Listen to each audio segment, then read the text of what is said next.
Welcome everyone to my brand new Let's Paint series. This time we're going to be working on Cragheart from Gloomhaven. I am painting him up to look like Korg from the Marvel Cinematic Universe. This is going to be video 1 of 5, and this is going to be a new way of doing videos, unlike all my previous ones, in which it's more like a tutorial and a real quick paint scheme, and I tell you how I painted him up, and it's all condensed into one video. This is more long form, in which I'm inviting you to come and paint along with me. So, without further ado, let's get started.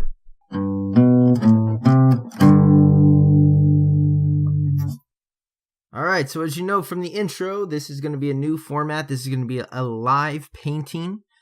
Rather than what I normally do of painting and then doing a voiceover, I am talking while painting, and we'll see how this turns out and see if I like this more. This is the Cragheart from Gloomhaven, and I thought I would go a little off script with him, and instead of doing the artwork from the game itself, I was going to paint him to look like Korg from the Marvel Universe, as seen in Thor Ragnarok. So I have him based right now in all gray. So the miniatures from Gloomhaven come in gray. But I also based him in a gray, so it doesn't look like he's been primed at all. But I guarantee you, he is primed. So first thing I'm doing is I guess I've got to tell you the colors, don't I? So we're off to a great start. This is how this is going to go. So how are you guys doing? Hopefully well. Where the heck did I just put the paint that I put on? Oh, here it is. Okay. So, Drakenhof Nightshade. This is the blue wash from Citadel. So I guess I can keep it in frame there a little bit. And I like to thin my washes with just a little bit of water.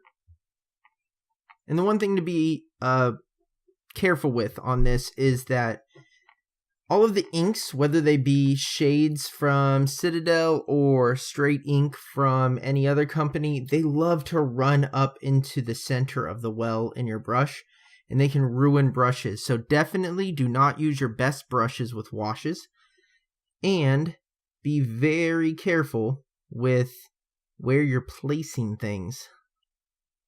You do not want to just slop on a ton of the wash on your brush, unless it is a cheap brush that you're okay with throwing away after just a couple of uses.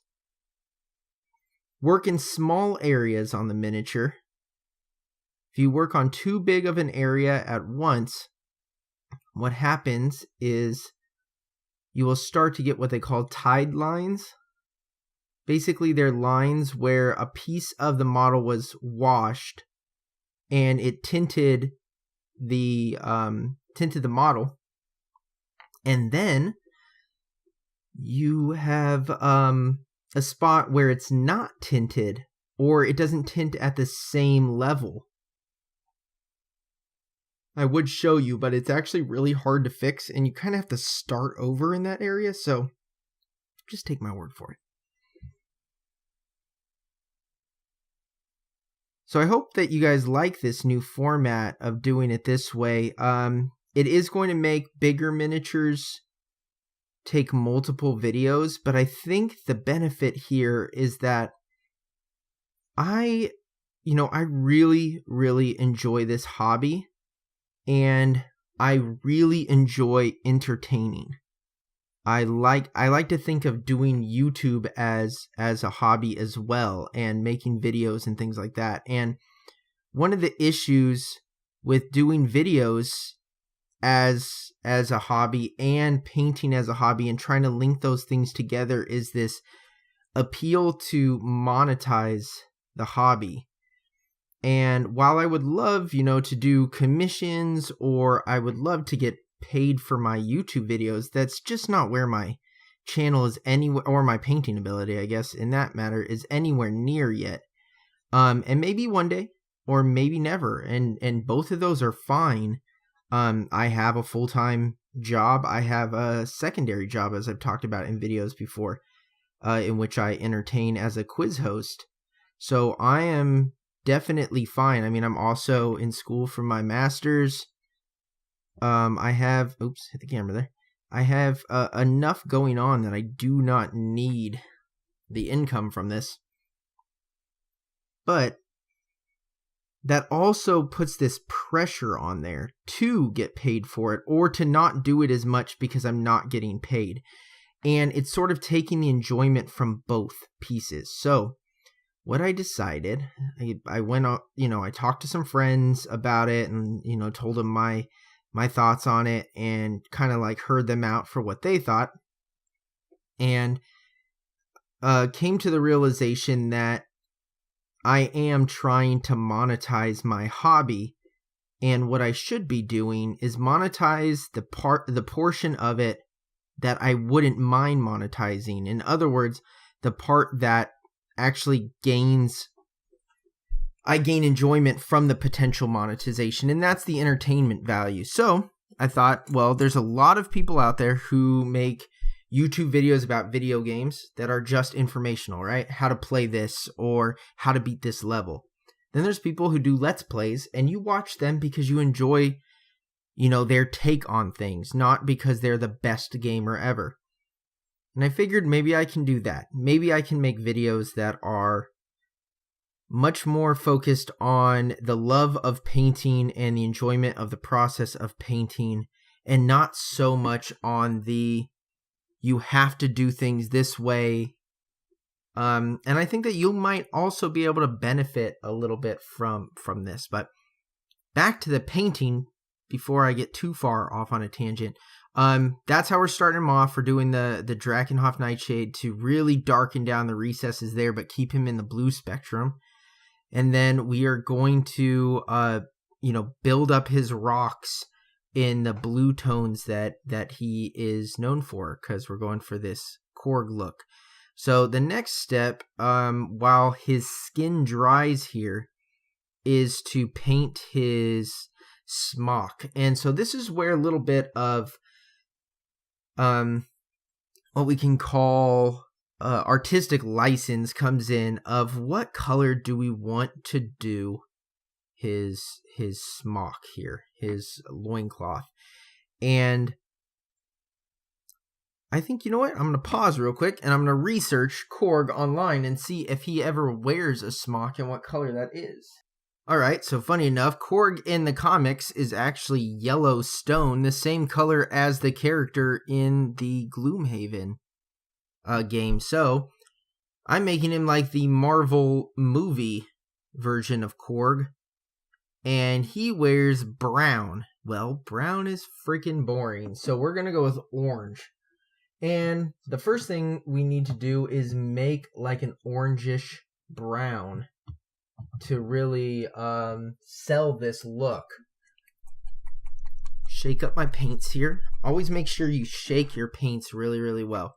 And I normally use a wet palette, but I'm not going to for this first video here while I'm testing things out. Eventually I'll try to get a wet palette and get a camera on the wet palette so you can see me mix. But this little tiny one here allows me to mix like right in front of me. So I'm going to, this is going to be for the base tone. So we're going to put some brown in here. And then I'm going to put some of the clear orange right up here so that I can grab it. And you'll see how I blend these colors together to make the look that I need. Now I'm just trying to figure out what brush I want to use.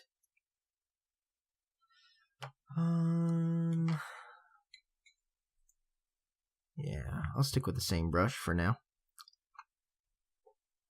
Okay. So, get your couple dabs of water and mix that water in. You want your paint to be thin, and you don't want nearly as much paint as I just had right there on my brush. Kind of hard to see considering I have brown bristles and brown paint. But you want your paint to stay thin even when you're doing base coats. Now you've heard probably a million times before, thin your paints, thin your paints, thin your paints. If it's your first time painting, you need to thin your paints. If you didn't thin your paints, then you're never going to paint right. And if you thinned your paints, you didn't thin them enough, right? Like that's kind of what you hear. I have now been painting for just about 2 years. I think I'm coming up on my 2-year mark here. I'm being extra careful with this because I am the talking and painting at the same time is new to me. So it is going to take me a little bit to get used to it. So I might be going a little slower on things than I normally would. But that's okay. I'm going to tell you this. While that is like almost 100% true, it is not always true. And I'll give you a good example. Miniac, who I follow on YouTube as a lot of people do. He is a very well-known miniature painter. He applies pretty thick paint to his miniatures and then works the paint while it's on the mini. So his paint jobs are actually really, really good. He is on a very high level of miniature painting, and he deserves the following he's getting, because he definitely is knocking it out of the park. So I'll tell you, I also paint pretty heavy. If I can get away with a single coat for a base coat or something like that, I'll do it, especially if I know I'm going to have to hit an area 50 more times. Then I'm not going to be too worried about like is the coverage flat enough or anything like that, because I know that my highlight layers will take care of that. But nonetheless, I'm also trying to remember not to say, okay, we'll continue to do this and we're moving on to the next spot or whatnot, because normally that's what I do. Normally I like have what I'm going to say while painting in my head, but I don't record it at the same time. So I just sort of move on with it. So one of the great things that I get to do with this live version, and I get to explain why I'm doing certain things. So, well, now he's out of focus. There we go. The belt here, there's part of the loincloth underneath here, which I painted. And then there's also this belt. Then there's like the rock belt here. And then more of that, the loincloth down here. And of course, this right here, that's the loincloth. So by doing it this way, I know that this part here, I'm going to do a different color than this, because I want it to stand out more. But the only way I can do that is to paint it, to get that base paint in here now, because I know that the color I'm going to want is going to have a brown tone to it. So then the question becomes, do I want to do these wraps as wraps or as some sort of metal? Well, might as well. So let's get these on here as well.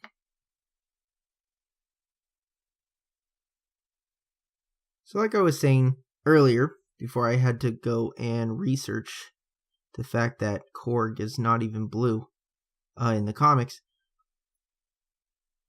is that I think that monetizing, in other words, thinking of this let's paint idea, and I mean, like, I know that this isn't my idea. I know other people have done it. I'm just saying that it's a different idea from what I was doing before.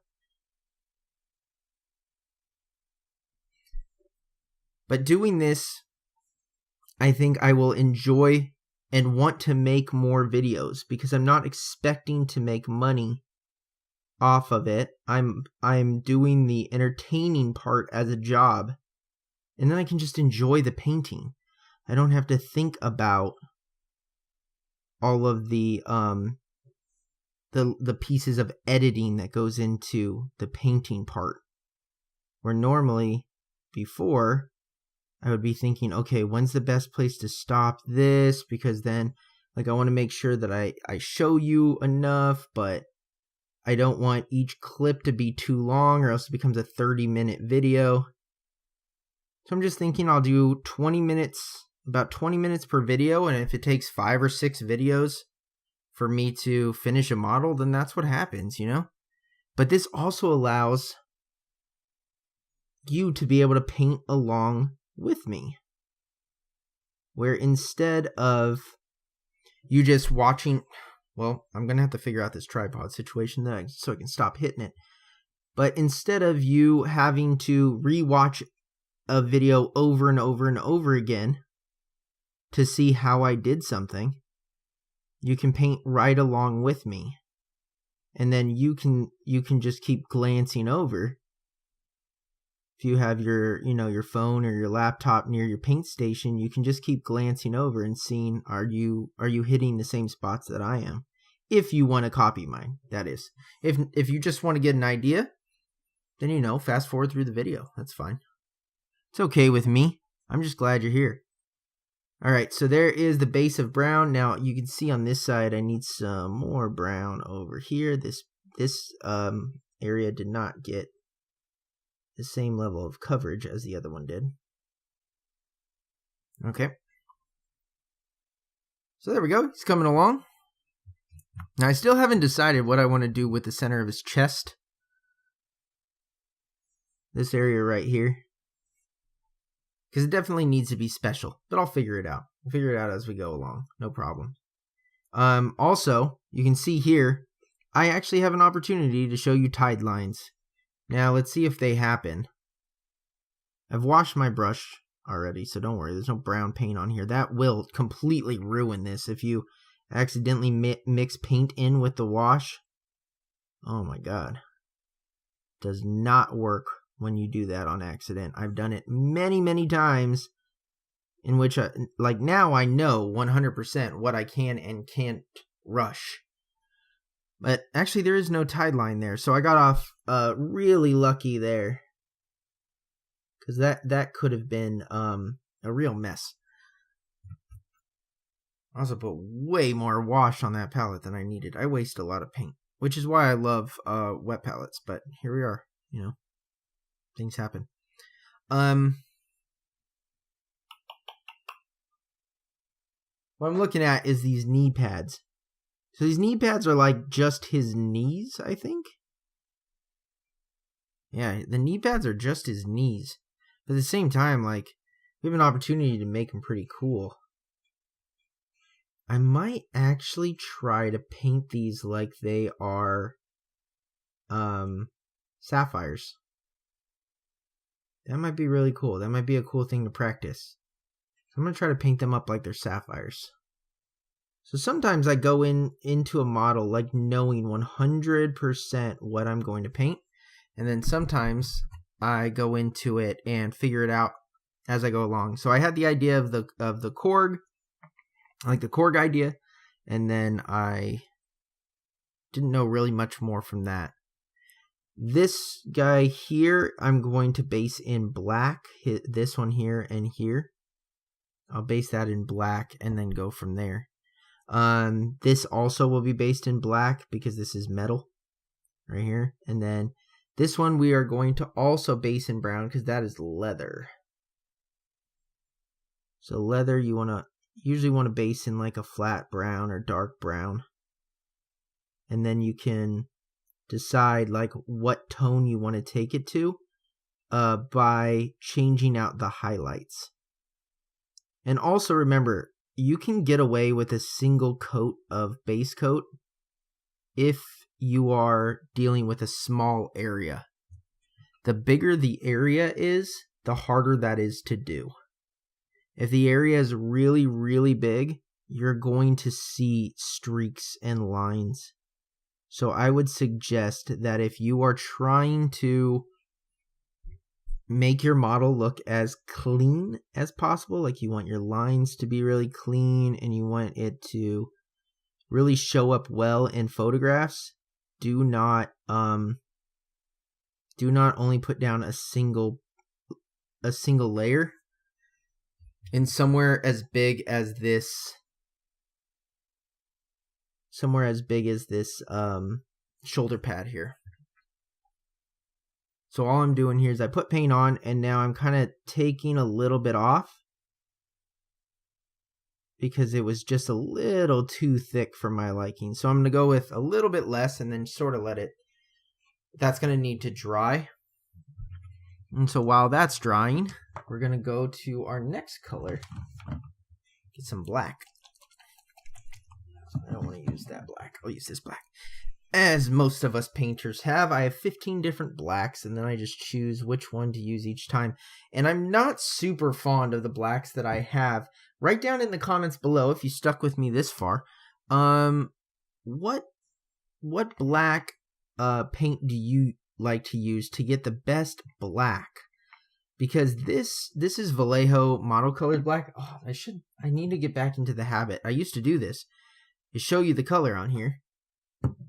And then I stopped doing that because I put up all those like the tiles over the video. And I probably will go back to doing that if people are enjoying this format here.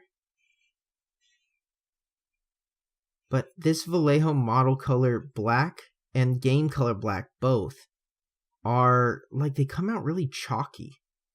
Come out like sort of like a dark gray. What's like a really dark gray, right? Like a really dark gray instead of being a instead of being black. And I've heard a lot of people talk about like how to get the brightest white.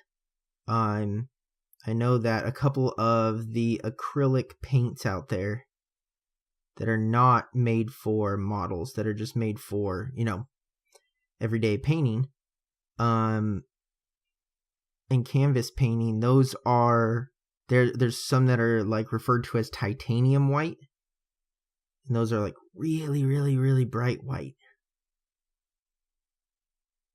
And that would be cool. So I definitely want to pick up some of that when I need white again. But just like having so many blacks, I have 15 different whites. I'm just trying to really make sure that this is all covered very evenly and giving the model plenty of time to dry, especially on the blue skin there.